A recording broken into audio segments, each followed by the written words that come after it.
So hello and welcome back to another video of cyber awareness from Atom to Byte। तो आज का हमारा topic है blockchain. अब जैसे कि ब्लॉकचेन आप लोगों ने सुना ही होगा, आजकल तो बहुत ज़्यादा लोग ब्लॉकचेन, बिटकॉइन ये सारे वर्ड्स यूज़ करते हैं, कई बार तो इंटरचेंजेबली यूज़ कर लेते हैं।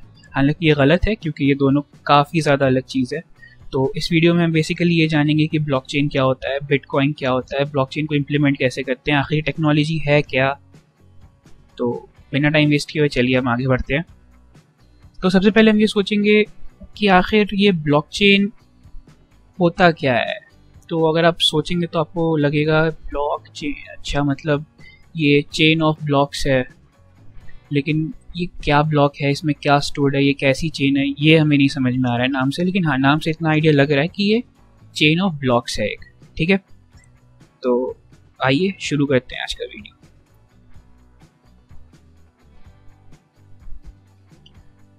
बिटकॉइंस। अब देखिए, जैसे मैंने बताया, कई बार लोग ब्लॉकचेन और बिटकॉइंस को इंटरचेंजेबली यूज कर लेते हैं। जहाँ उन्हें ब्लॉकचेन बोलना होता है वो बिटकॉइंस बोल देते हैं, जहाँ बिटकॉइंस बोलना होता है वहाँ वो ब्लॉकचेन बोल देते हैं। बट ये दोनों बहुत ज़्यादा अलग हैं, ठीक है। अब बिटकॉइन क्या है? बिटकॉइन एक क्रिप्टो करेंसी है। ये जो आप साइन देख रहे हैं ये एक्चुअली बिटकॉइन का साइन है, ठीक है। अब बिटकॉइन कोई ऐसे 5 रुपये या 10 रुपये के सिक्के की तरह होती नहीं है, ठीक है। बिटकॉइन क्या है? बिटकॉइन एक क्रिप्टो करेंसी है। बिटकॉइन के फाउंडर हैं सतोशी नाकामोटो, ठीक है। और ब्लॉकचेन एक टेक्नोलॉजी है, ठीक है। तो ब्लॉकचेन टेक्नोलॉजी काफ़ी पुरानी है, ये 1991 की टेक्नोलॉजी है। लेकिन 2009 में सतोशी नाकामोटो ने ब्लॉकचेन टेक्नोलॉजी को यूज़ किया था बिटकॉइन में।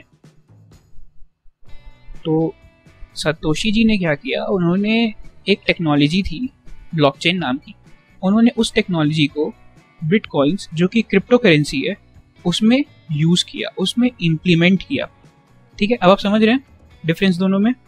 हाँ, तो ये ब्लॉकचेन आखिर करता क्या है बिटकॉइन में। अब ब्लॉकचेन की मदद से जो बिटकॉइन के ट्रांजैक्शंस होते हैं उनकी डिटेल स्टोर की जाती हैं, जैसे यूज़र, सेंडर, अमाउंट ट्रांसफर्ड वगैरह वगैरह। तो भाई आखिर सतोशी नाकामोटो ने ब्लॉकचेन ही क्यों यूज़ किया? वो इसीलिए क्योंकि ब्लॉकचेन जो होता है ना वो बहुत सेफ और सिक्योर होता है। इसका मतलब उसमें जो डेटा फीडेड है उसको आप टैम्पर आसानी से नहीं कर सकते, उसको टैम्पर करना बहुत ज़्यादा मुश्किल होता है, ठीक है। आगे बढ़ते हैं। अब जैसे मैंने बोला ब्लॉक चेन, तो बहुत सारे ब्लॉक्स का ही एक चेन है वो। तो हम क्यों ना एक इंडिविजुअल ब्लॉक को उठाएं और हम उसको देखें कि आखिर वो कैसा दिखता है, तो हमें ब्लॉकचेन ज़्यादा अच्छे से समझ में आएगा। तो a single block of the chain. तो ये जो हमारा ऊपर वाला पार्ट है इसको आप मान लीजिए ये डेटा है, यहाँ पे हमारा डेटा स्टोर्ड है। अब डेटा कैसा डेटा? ब्लॉकचेन के केस में अगर हम बात करें तो अमाउंट ट्रांसफर्ड या यूज़र, सेंडर, रिसीवर, जो भी आप बोले, यहाँ पे वो स्टोर्ड है, ठीक है। अब ये है हैश। अब हैश जो है ना वो हर ब्लॉक के लिए यूनिक होता है, ठीक है। हर ब्लॉक के लिए जो हैश की वैल्यू होती है वो अलग होती है। अब ये हैश कैलकुलेट कैसे होता है? ये हैश कैलकुलेट होता है डेटा जो फीड किया गया है इसके अंदर। मान लीजिए इसके अंदर मैंने नेम x फीड किया है, तो मेरी हैश की कुछ वैल्यू है मान लीजिए y, ठीक है। लेकिन अगर मैं अपने अब डेटा को टैम्पर करता हूँ या ऑल्टर करता हूँ और अब मैंने अपने डेटा को मान लीजिए q कर दिया, तो मेरे हैश की वैल्यू अब y नहीं रहेगी, मेरा हैश फिर कोई और रैंडम वैल्यू लेगा जो कि यूनिक होगा। इसका मतलब हैश की वैल्यू डिपेंड करती है आपके डेटा पर। अगर आपका डेटा चेंज हुआ या अल्टर हुआ, आपका हैश भी चेंज हो जाएगा। ये बहुत ही ज़्यादा इंटरेस्टिंग प्रॉपर्टी है एक ब्लॉक की, और इसका यूज़ हम आगे के वीडियो में जानेंगे। और ये पार्ट हमारा हैश ऑफ प्रीवियस ब्लॉक हो गया। अब हैश ऑफ प्रीवियस ब्लॉक का मतलब हो गया कि ये एक ब्लॉक है, ऐसे कई सारे ब्लॉक होंगे, तो हो सकता है कि इसके पीछे भी कोई ब्लॉक हो, तो उसकी भी एक हैश वैल्यू होगी। हाँ, तो वो हैश वैल्यू जो है ना वो यहाँ पे आकर के कनेक्ट हो जाती है। इस तरह से क्या होता है ना, हमारा एक चेन बन जाता है। तो ये जो हैश ऑफ प्रीवियस ब्लॉक है ये बेसिकली चेन बनाने में मदद करता है ब्लॉक्स का। अब अगर आप लॉजिकली सोचिए, मान लीजिए आपके पास एक चेन है, उसमें कई सारे ब्लॉक्स जुड़े हुए हैं, ठीक है। आप उसे फिजिकली इमेजिन कीजिए कि आपने 4-5 क्यूबॉइड ले लिए हैं और आपने सबको एक चेन से जोड़ दिया, तो उसमें कोई पहला ब्लॉक तो होगा। अब पहले ब्लॉक का कोई प्रीवियस हैश वैल्यू तो होगा नहीं, क्योंकि उसके पहले तो कोई ब्लॉक ही नहीं है, वो तो पहला ब्लॉक है अपने चेन का।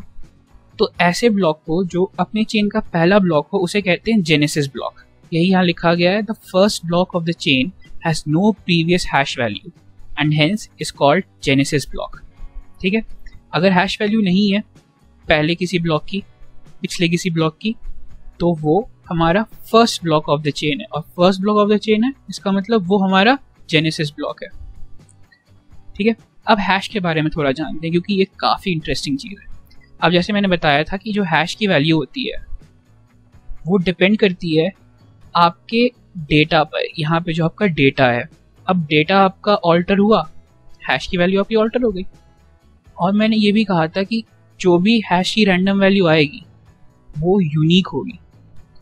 अब इसको आप ऐसे समझिए, दुनिया में कितने सारे इंसान हैं, लेकिन किसी भी दो इंसान का फिंगरप्रिंट मैच नहीं कर सकता।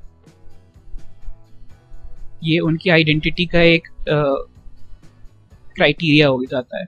वैसे ही होता है हैश, इतने सारे ब्लॉक्स हैं लेकिन किसी भी दो ब्लॉक का हैश सेम नहीं हो सकता। ठीक है, तो आप हैश को फिंगरप्रिंट की तरह समझिए। आपने हैश यूनिक रखा है, आपके डेटा में कोई ऑल्टरेशन हुआ, मतलब आपका ब्लॉक में जो वैल्यू थी वो चेंज हुई, वैसे ही आपका हैश भी चेंज हो गया। ठीक है, same case like fingerprint, individual block के लिए इंडिविजुअल हैश जो कि यूनिक हो उस डेटा के रेफरेंस में जो उस ब्लॉक के अंदर मौजूद है। ठीक है, आगे बढ़ते हैं। ब्लॉकचेन, अब ये देखिए, ये बहुत इंपॉर्टेंट और अच्छा रिप्रेजेंटेशन है ब्लॉकचेन का। आप देखा कैसे एक ब्लॉक, फिर चेन आई, फिर दूसरा ब्लॉक लगा, फिर चेन आई, फिर तीसरा ब्लॉक लगा। ऐसे ही होता है ब्लॉकचेन। तो यहाँ पे सिर्फ 3 ब्लॉक्स दिखाए हैं मैंने क्योंकि मेरे पास कुछ लिमिटेशंस हैं, स्क्रीन साइज और ये सब। बट असल में ये बहुत लंबी चेन होती है, मतलब बहुत ज़्यादा लंबी होती है, आप यही समझ लीजिए। अब देखिए, यहाँ पे इंटरेस्टिंग चीज़ देखने वाली है कि आखिर ये चेन बना कैसे। जैसे मैंने बताया था पहले कि चेन बनाने के लिए आपको हैश और प्रीवियस हैश वैल्यू चाहिए। ठीक है, अब इसके अंदर कुछ डेटा था तो इसकी हैश वैल्यू कैलकुलेट हो गई 1Z8F। ये रैंडम वैल्यूज़ है, ये सिर्फ समझाने के लिए मैंने ली है। ठीक है, 1Z8F। और क्योंकि ये मेरा जेनेसिस ब्लॉक है, मतलब इसके पहले कोई ब्लॉक नहीं है इस चेन में, इसीलिए इसकी हैश वैल्यू है 0000। ये हम कई केस में डिफ़ॉल्ट मानते हैं। ठीक है, अब हम सेकेंड ब्लॉक की बात अगर करें तो सेकेंड ब्लॉक में भी कोई डेटा होगा। ठीक है, तो उसकी भी कोई हैश वैल्यू कैलकुलेट हुई होगी। इस केस में 3E4R ये हमारी हैश वैल्यू है। और ये जो प्रीवियस हैश सेक्शन था, यहाँ पे जेनेसिस ब्लॉक की हैश वैल्यू स्टोर्ड हो गई। आप देख रहे हैं 1Z8F यहाँ पे स्टोर हो गया। तो इस तरह से एक चेन बन गया ये 2 ब्लॉक्स का। अब फिर वैसे ही तीसरा ब्लॉक आया तो भैया तीसरे ब्लॉक में भी डेटा है, तो उसके बेसिस पे उसकी भी कोई हैश वैल्यू होगी। तो इस केस में मैंने 7R6Q लिया, रैंडम वैल्यूज़ हैं। तो ये 7R6Q ब्लॉक 3 जो है हमारा, उसकी हैश वैल्यू है। और वैसे ही एक उसकी प्रीवियस वैल्यू होगी जो हमारे ब्लॉक 2 पे आ रही होगी। तो ब्लॉक 2 की जो हमारी वैल्यू है वो 3E4R है। तो ये हमारा 3E4R ब्लॉक 3 पे आके जुड़ गया, प्रीवियस हैश। तो इस तरह से आप देख रहे हैं हैश, अगले ब्लॉक का प्रीवियस हैश, फिर हैश, उसके प्रीवियस हैश, ऐसे करके एक चेन बन गई है। इस तरह से हमारा ब्लॉकचेन बनता है। ठीक है, एक बार आप ये स्लाइड फिर से देख लीजिए, ज़्यादा अच्छे से समझ में आएगा। ये देखिए, ऐसे करके हमारी चेन्स बन रही हैं। ठीक है, और फिर नीचे उनकी हैश वैल्यूज़। तो ऊपर डायग्रामेटिकली हुआ, नीचे आपको थोड़ा हैश और प्रीवियस हैश के रूप में नज़र आया होगा। ठीक है, आगे बढ़ते हैं। अब ये क्या हो गया? अब ये तो हो गई टैम्परिंग विद द ब्लॉक। मैंने कहा था कि ब्लॉक टैम्पर नहीं कर सकते हैं, लेकिन यार यहाँ तो टैम्परिंग हो गई है। तो क्या मैंने गलत कहा था? नहीं, मैंने गलत नहीं कहा था। मैं आप लोग गलत क्यों बताऊँगा। अब मान लीजिए कि कोई हैकर है, ठीक है, उसको करना है कुछ वैल्यू चेंज आपके किसी ब्लॉक में। मान लीजिए ट्रांजैक्शन अमाउंट 5 रुपये था, होता नहीं है इतना कम, लेकिन हो भी सकता है, क्या पता। ट्रांजैक्शन अमाउंट 5 रुपये था, लेकिन हैकर चाहा कि नहीं एक काम करते हैं, इसको 5000 रुपये कर देते हैं। ठीक है, हो सकता है हैकर को फ़ायदा हो रहा हो सकता है कोई उसका कुछ इंटेंशन हो, यानी तो कई बार हैकर्स हैक करते हैं सिर्फ एक्टिविस्ट पर्पस के लिए, ताकि लोग को पता चले कि अच्छा ऐसा भी कोई ग्रुप है दुनिया में जो कुछ डिमांड रख रहा है। कई बार होता है। तो मान लीजिए आपके हैकर ने ब्लॉक 2 को टारगेट किया और उसने उसके डेटा को कर दिया अल्टर, उसने 5 रुपये को बदल के कर दिया 5,000 रुपये मान लीजिए, ठीक है। तो मैंने जैसे पहले बताया था कि अगर किसी भी ब्लॉक का डेटा चेंज होगा वैसे ही उसका हैश भी चेंज हो जाएगा। तो उसने तो चेंज कर दिया अपना डेटा, यहाँ पे 5 को 5,000 कर दिया, बट उसी के साथ अब आप देख रहे हैं हैश वैल्यू भी हो गई है चेंज। हैश वैल्यू जो कि होनी थी ब्लॉक के लिए आपकी 3E4R जैसे पिछले एग्जाम्पल में भी था, अब हो गई है 6090। और जैसे ही ये 6090 हुई तो हमारा जो अगला ब्लॉक आया ब्लॉक 3, उसकी जो हैश वैल्यू थी वो कैलकुलेट हुई और जो प्रीवियस हैश वैल्यू लगनी थी वो ब्लॉक अब है ही नहीं, क्योंकि जो उसका पहले का ब्लॉक था अब उसकी हैश वैल्यू चेंज हो गई। क्या हो गई है? 3E4R से हो गई है वो 6090। क्यों हुई है ये? क्योंकि भैया हैकर ने ब्लॉक 2 का डेटा वैल्यू बदल दिया, इसीलिए हमारी जो हैश की वैल्यू थी वो भी बदल गई, ठीक है। तो अब क्या होगा कि जो ब्लॉक 3 के बाद से, ब्लॉक 3 एंड उसके बाद से जितने भी आने वाले ब्लॉक्स है सारे के सारे इस चेन से हो जाएंगे अलग। एक तरीके से आप ये समझिए कि कोई ट्रेन थी जो अलग अलग जो बॉगीज होती हैं, आप उसको अगर ब्लॉक्स मान लें और जो उन्हें जोड़ के रखता है कपलिंग, अगर आप उससे चेन मान लें, तो ऐसे समझिए कि इंजन आगे चला गया और पीछे के डब्बे सब रह गए हैं पटरी पे, वो वापस पुराने स्टेशन पहुंच गए। यही चीज़ हो गई यहाँ पे आपके साथ। आपका यहाँ पे ब्लॉक हो गया ब्रेक, आ गया एक्स, पर अब हैकर फंस गया, क्योंकि ये तो सबको पता चल जाएगा। अब तो हैकर की शामत आ गई, ठीक है। अब अगर हैकर को ये सुधारना है, अगर उसको ये वैल्यू ऑफ चेंज करनी है, ऐसे तो वो नहीं कर पाएगा। अगर उसे वैल्यू ऑफ चेंज अगर करनी है तो उसको सारे ब्लॉक्स की, मतलब सोच लीजिए कितने सारे ब्लॉक्स है, उसको सबकी वैल्यूज को, हैश वैल्यूज को रिकम्प्यूट करना होगा। मतलब 6090 को हैश मानते हुए बाकी ब्लॉक 3 एंड अहेड की सारी ब्लॉक्स की वैल्यूज कैलकुलेट की जाएंगी हैश की, और फिर प्रीवियस हैश के साथ उन्हें अटैच करके इस चेन में जोड़ा जाएगा।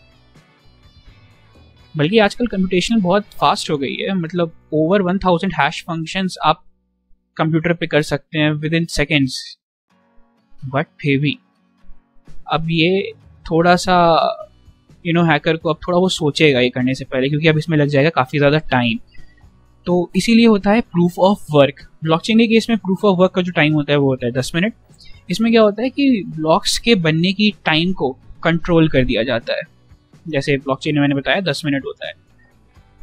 तो अब आपको सारे ब्लॉक्स की हैश वैल्यू फिर से कैलकुलेट करनी है, पूरे चेन को वापस आपको लाना है, और आपके पास टाइम कितना कम है, ठीक है। यही होता है प्रूफ ऑफ वर्क। अब आपको अगर नया ब्लॉक ऐड करना है अपने चेन में तो आप कैसे करेंगे, ठीक है। मान लीजिए मैंने ब्लॉकचेन इंप्लीमेंट किया अपने बैंकिंग सिस्टम में, और मिस्टर राजेश ने मिस्टर सुरेश को फिर कुछ पैसे भेजे, ट्रांजैक्शन हुआ उनके बीच, और मुझे वो ऐड करना है नया ब्लॉक। अब मैं कैसे ऐड करूँगा? तो ये सारे हैं नोड्स, ठीक है। इन 4 लोगों को हम मान लीजिए 4 नोड्स, ठीक है। नोड बेसिकली होता है a system in a network. तो ये ब्लॉकचेन के नेटवर्क में 4 सिस्टम है, जहाँ पे 4 लोग बैठे हुए हैं जो कर रहे हैं काम ये वाला, ठीक है। तो अब ये नई ब्लॉक आई है, अब ये ब्लॉक चारों आदमी को भेजी जाएगी, ठीक है। अब ये चारों आदमी जो है ये उसे अलग अलग वेरीफाई करेंगे कि क्या ये ब्लॉक अनटैम्पर्ड है। अगर अनटैम्पर्ड है तो इसे चेन में ऐड करो, और अगर नहीं है मतलब आपकी ब्लॉक जो है उस पर कुछ टैम्परिंग हो चुकी है, तो भैया इसको कर दो रिजेक्ट, ठीक है। इस तरह से एक म्यूचुअल डिसीजन होता है, और उसके बाद अगर अनटैम्पर्ड होता है आपका ब्लॉक तो चारों नोड उसे एक्सेप्ट कर लेते हैं, और फिर ये नोड आपके ब्लॉकचेन में हो जाता है ऐड। अब आपके ब्लॉकचेन में एक नया ब्लॉक आके हो गया ऐड, ठीक है। इस चीज को हम कहते हैं कंसेंसस, ठीक है, क्योंकि आपके जितने नोड्स हैं सबने वेरीफाई किया, सबने आपको अलाउ किया कि हाँ भाई ठीक है, ये जो ब्लॉक आ रहा है ये अनटैम्पर्ड ब्लॉक है, ये सही चीज है, इसको लगा लो अपने चेन में, ठीक है। तो यही था मोटा मोटी आपका ब्लॉकचेन के बारे में। अब आपको पता लग गया होगा कि ब्लॉकचेन कैसे अलग है बिटकॉइन से। ब्लॉकचेन एक टेक्नोलॉजी है, लेकिन बिटकॉइन एक क्रिप्टो करेंसी है, और बिटकॉइन यूज़ करती है ब्लॉकचेन टेक्नोलॉजी को। ब्लॉकचेन टेक्नोलॉजी और भी कई जगह यूज़ होती है। बैंकिंग भी बहुत अच्छा एग्जाम्पल है इसका, बैंकिंग सेक्टर।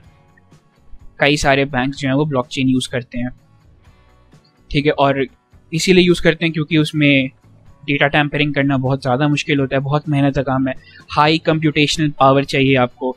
सोचिए आप कितने लंबे लंबे ब्लॉक्स हैं आपके, और जैसे कि आपने यहाँ देखा ये 4 जो नोड्स हैं, चारों नोड्स के पास एक एक कॉपी है। तो अगर हैकर को अगर वैल्यू चेंज करनी है, उसको इंडिविजुअल में करनी है, और उसके बाद उसको हर एक ब्लॉक के लिए जो हर एक नोड के पास है सबके लिए प्रूफ ऑफ वर्क करना है। तो आप सोच रहे हैं कि इतना ज़्यादा कंप्यूटेशनल पावर चाहिए होगा इसके लिए। तो जनरली टैम्परिंग नहीं होती है ब्लॉकचेन की, ये बहुत ज़्यादा सिक्योर टेक्नोलॉजी है, ठीक है। तो यही था ब्लॉकचेन के बारे में और बिटकॉइंस के बारे में। मुझे उम्मीद है आपको पसंद आया हो, और अगर कोई डाउट रह गया हो, या कुछ और सवाल वाल कुछ आ रहा हो, या कोई और नया वीडियो चाहते हैं आप, तो कमेंट बॉक्स में हमें बताइए। Thank you.